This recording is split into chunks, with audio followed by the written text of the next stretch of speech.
আজি ৰাতিপুৱাৰ পৰা নেৰানেপেৰা বৰষুণ দি আছে। তাতে আমি এয়া মাছ মাৰিবলৈ ওলালোঁ, মিষ্টাৰ আৰু মই। মিষ্টাৰে এয়া মূৰত পলিথিন পিন্ধি লৈছে আৰু মই ছাতি।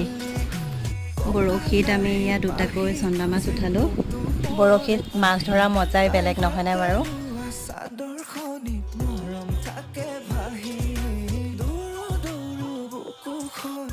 এয়া মাছ দুটা চাওক।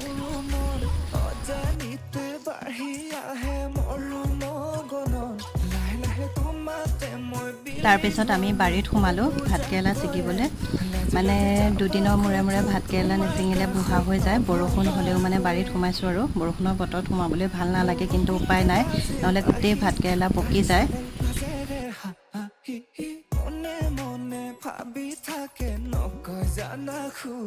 বৰষুণত তিতিবুৰি অৱস্থা নাই, কিন্তু ভাতকেৰেলাও ভালেমানখিনি পালোঁ, প্ৰায় 3 কেজিমান হ'ব। এয়া চাওক, আজিলৈ আহিলোঁ দেই।